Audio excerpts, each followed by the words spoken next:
अस्सलामुअलैकुम students, welcome again back to my channel nursing benches. I hope that you all are fine. अगर कोई नया होगा channel को सब्सक्राइब कर लेना and press the bell icon so that you can get the notification on time. और हमारा Telegram group ज़रूर ज्वाइन कर लेना या व्हाट्सएप ग्रुप ज़रूर ज्वाइन कर लेना, उनकी लिंक आपको डिस्क्रिप्शन में मिल जाएगी। अगर किसी को हमसे काउंसलिंग करवानी होगी किसी भी कोर्स की, चाहे BSc नर्सिंग किसी भी की, ठीक है, बट तो इसी की तो ऑनलाइन हो रही है, ठीक है। तो BSc नर्सिंग की अगर किसी को काउंसलिंग करनी होगी तो व्हाट्सएप ग्रुप ज़रूर ज्वाइन कर लेना। वहाँ पे तकरीबन 800 मेंबर्स आ चुके हैं ऑलरेडी, तो अभी ज्वाइन कर लेना जिसको काउंसलिंग करनी होगी, ठीक है। और वहाँ पे आप कोई भी डाउट बता सकते हो, और PDF कोई भी सेंड करना होगा मैं वो टेलीग्राम ग्रुप पे सेंड करता हूँ, ठीक है। वो भी ज्वाइन करके रख लेना। तो आज की इस वीडियो में मैं आपको बताऊंगा कि आपका जो सीट मैट्रिक्स है अभी तक नहीं आया वो कब तक आएगा, ठीक है। और जो फर्स्ट राउंड होता है उसके बाद कितने गवर्नमेंट सीट्स वैकेंट रहती है और कितने प्राइवेट सीट्स वैकेंट रहती है। इंपॉर्टेंट वीडियो आपके लिए, ठीक है। वीडियो को एंड तक ज़रूर देख लेना, इंपॉर्टेंट है, ठीक है।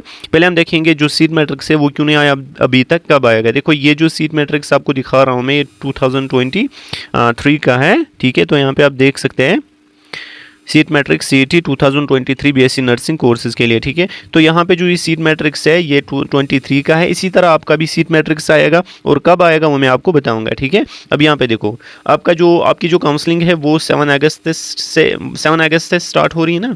तो आपका जो सीट मैट्रिक्स है वो इससे पहले आ जाएगा। आज क्या है, आज तो 6 अगस्त है, तो आज ही वो डेफिनेटली आएगा, शाम तक वो ज़रूर आएगा, ठीक है। शाम तक आपका seat matrix definitely any how आएगा, ठीक है। उसमें आप देख लेना फिर इनटेक कैपेसिटी किस कॉलेज में है, या कोई कॉलेज अगर ऐड हुआ होगा वो भी उसमें लिखा होगा, और उसमें कितनी सीट्स अवेलेबल है, कितनी इनटेक कैपेसिटी है, ठीक है। रिजर्व कैटेगरी के लिए उनके लिए कितनी इनटेक कैपेसिटी है, ठीक है। ओपन मेरिट के लिए कितनी इनटेक कैपेसिटी है वो सारा उसमें लिखा होगा।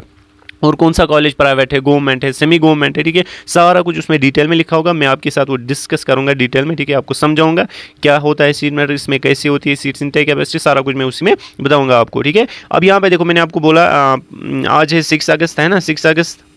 तो आज के दिन में आपको डेफिनेटली 100% है ना, तो काउंसलिंग के पहले एक दिन आता है, ठीक है। शाम को ही वो निकलेगा, मतलब शाम तक वो आएगा इंशाल्लाह। आपका जो सीट मैट्रिक्स है वो शाम तक आ जाएगा डेफिनेटली, ठीक है। तो ये रही सीट मैट्रिक्स की बात। अब मैं आपको बताऊंगा कि जो फर्स्ट राउंड के बाद सीट्स वैकेंट होती है कितनी होती है, ठीक है। अब यहाँ पे देखो जब फर्स्ट राउंड होता है, ठीक है, तो बहुत सारे स्टूडेंट्स प्राइवेट चूज़ नहीं करते फर्स्ट राउंड में, ठीक है, क्योंकि मतलब मैक्सिमम स्टूडेंट जाना चाहता है गवर्नमेंट कॉलेज में। तो अगर कोई अफोर्ड नहीं कर सकता है प्राइवेट कॉलेज तो वो नहीं रखेगा, ठीक है। जिसकी वजह से मैक्सिमम सीट्स रहती है वैकेंट प्राइवेट कॉलेज में, ठीक है। मैक्सिमम सीट्स मतलब अगर फॉर एग्जाम्पल किसी में 50 इनटेक कैपेसिटी प्राइवेट कॉलेज में, उसमें सेकंड राउंड के लिए 35 और 40 सीट्स वैकेंट होंगी, ठीक है। याद रख लेना, मतलब बहुत ज़्यादा सीट्स वैकेंट रहते हैं प्राइवेट कॉलेज में, ऐसी मतलब सारी सीट्स ये होती है, ठीक है। सारी सीट्स फिर सेकंड राउंड में फिल हो जाते हैं, ठीक है। सेकंड राउंड में भी फिर सारी नहीं फिल हो जाती है, ठीक है, बट होती है बहुत ज़्यादा, मैक्सिमम सीट्स फिर फिल हो जाती है। फिर हम देखेंगे जब सेकंड राउंड इंशाल्लाह हो जाएगा, फिर अगर बोपी वालों ने कहा कि कॉलेज वाले आप खुद से एडमिशन देंगे, वो फिर बोलेंगे कि कैसे आपको एडमिशन देना है, किस हिसाब से आपको बच्चों का एडमिशन देना है, ठीक है। या आप कोई भी बच्चा आएगा आपको, आप उसको एडमिशन दोगे या नहीं, ठीक है, या पॉइंट वाइज आपको एडमिशन देना है, वो जेके बोपी वाले डिसाइड करेंगे, ठीक है।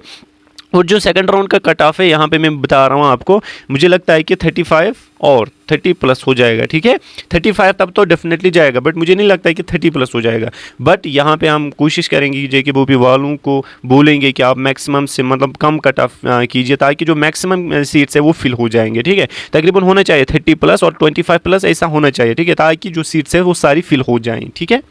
ऐसा हम बोलेंगे उनको, ठीक है, कोई मसला नहीं है। अब यहाँ पे देखो जब फर्स्ट राउंड होता है, मैंने आपको बोला प्राइवेट कॉलेज में मैक्सिमम मतलब सीट्स तो सारी ऐसे ही होती है, कुछ सीट्स फिल होती है बस। अब यहाँ पे देखो जब सीट्स फिल होती है प्राइवेट कॉलेजेस की, ठीक है। अब जो गवर्नमेंट कॉलेजेस है उसमें आप ये नहीं समझना कि सारे सीट्स फिल हो जाएंगे, उसमें भी मैक्सिमम मतलब अगर हाफ सीट्स हो जाएंगे ना, फिल हाफ ऐसी रहती है। फॉर एग्जांपल अगर किसी कॉलेज में 50 इनटेक कैपेसिटी है तो उसमें तकरीबन 30 और 35 सीट्स फिल हो जाएंगी, बाकी जो रिमेनिंग है वो वैकेंट रहती है, ठीक है। वो फिर सेकंड राउंड में फिल अप होते हैं, ठीक है। तो यहाँ पे देखो मैंने आपको बोला प्राइवेट कॉलेज में मैक्सिमम सीट्स वैकेंट रहती है, बट गवर्नमेंट में उससे कम रहती है वैकेंट। अगर फॉर एग्जाम्पल इनटेक कैपेसिटी 50 है किसी में, तो उसमें 30 और 35 फिल हो जाएंगे, बाकी जो 15 या 20 है वो वैकेंट रहती है, ठीक है। अब जो अच्छे कॉलेज लाइक JMC श्रीनगर, सिक्किम मसूरा, वहाँ पे कुछ 10-5 ऐसे ही 10-5-15 सीट्स वैकेंट रहती है सेकंड राउंड में, बाकी सारे फिल हो जाती है, ठीक है। मतलब मेरा ये है कि कहने का कि दोनों चाहे प्राइवेट हो, चाहे सेमी गवर्नमेंट हो, चाहे गवर्नमेंट हो, ठीक है, सारे कॉलेजेस में, ठीक है, जो वैकेंट रहती है सीट वो सेकंड राउंड में रहती है, फर्स्ट राउंड के बाद होती है, ठीक है, बहुत सारी सीट्स वैकेंट होती है, ठीक है।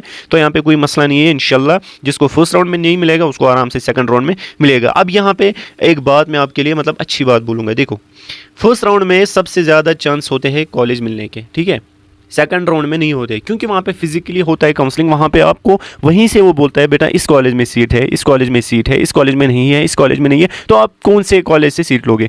अब यहाँ पे देखो जो ऑनलाइन होता है यहाँ पे किसी को नहीं पता लगता है कि किस कॉलेज में फिल हो गई सीट, किस कॉलेज में इस स्टूडेंट ने क्या प्रेफरेंस दिया, इस स्टूडेंट ने कौन सा कॉलेज रखा, ठीक है, अब कितनी सीट्स रह गई, अब कितने सीट्स बच गई, इस कॉलेज में कितने सीट्स अब रह गई, ये आपको फर्स्ट राउंड में पता नहीं चलेगा, क्योंकि यहाँ पे एक ही सीट मैट्रिक्स आएगा, हर दिन नहीं आएगा, याद रख लेना।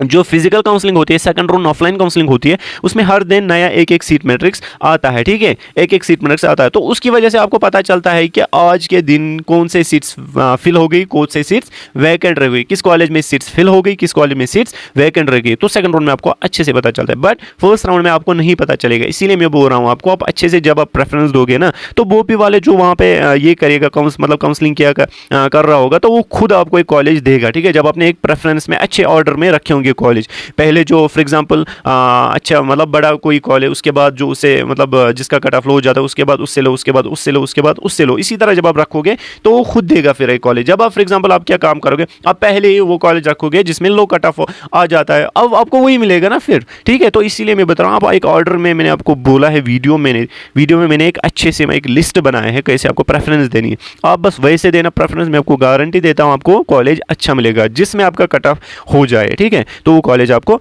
मिल जाएगा।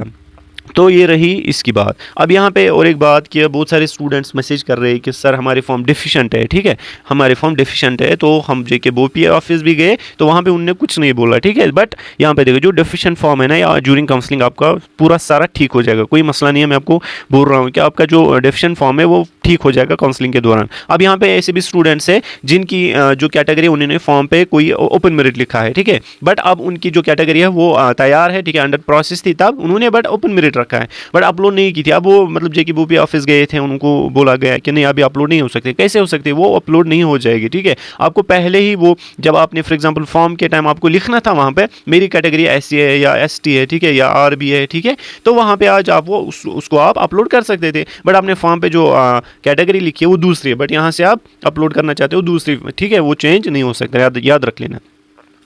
और अगर कोई भी आपको डाउट पूछना होगा, ठीक है, कोई भी मतलब किसी के भी बारे में BSc नर्सिंग के रिलेटेड कुछ भी डाउट होगा तो आप बता सकते हैं, ठीक है, व्हाट्सएप ग्रुप पे या टेलीग्राम ग्रुप पे, ठीक है, वो जरूर मतलब दोनों जरूर ज्वाइन कर लेना। अगर किसी को काउंसलिंग करनी होगी वो कर लेना, ठीक है। अब यहाँ पे देखो मैंने एक वीडियो बनाया था, ठीक है, काउंसलिंग प्रोसेस पे, ठीक है, मतलब उसमें मैंने स्टेप बाय स्टेप आपको समझाई कि कैसे काउंसलिंग करनी है। पहला पेज आपको क्या निकलेगा, दूसरा पेज क्या है, तीसरा पेज कैसे आपको कॉलेज चूज़ करने, वहाँ पे डिसिप्लिनर्स कैसे चूज़ करने हैं, कैसे उनको प्रेफरेंस में रखना है, कैसे लॉक करने चॉइसेस को, कैसे पेमेंट करनी है, उसके बाद 1000 फी, ठीक है। तो ये सारा कुछ मैंने वहाँ पे डिटेल में समझाया, लिंक उसकी मैं डिस्क्रिप्शन में डाल दूंगा, वो देख लेना एक बार, ठीक है। अब यहाँ पे देखो और एक पॉइंट मैं आपको बता रहा हूँ, देखो आपका जो फी है 1000 ये वन टाइम आपको पे करना है। मैंने बहुत सारी वीडियोस में बता रहा हूँ, बताया, फिर भी मैं बता रहा हूँ क्योंकि बहुत सारे स्टूडेंट्स मैसेज कर रहे हैं, ठीक है। 1000 आपको वन टाइम पे करना है, मतलब अगर किसी ने फर्स्ट राउंड किया, ठीक है, तो उसको सेकंड राउंड में नहीं करना है, ठीक है। अब यहाँ पे अगर किसी ने फर्स्ट राउंड नहीं किया, ठीक है, बट उसको सेकंड राउंड फिर मतलब अगर फिर वो सेकंड राउंड में जा रहा है तो उसको सेकंड राउंड में पे करना है, ठीक है। चाहे अगर फॉर एग्जाम्पल किसी ने फर्स्ट राउंड में किया ना काउंसलिंग, ठीक है, और उसने फी भी भरा, ठीक, बट अगर उसको कॉलेज मिले या ना मिले फिर भी उसको सेकंड राउंड में पे नहीं करना है 1000, ठीक है, वन टाइम पे करना है आपको बस, ठीक है। तो मिलते हैं नेक्स्ट वीडियो में, तब तक के लिए अल्लाह हाफिज़।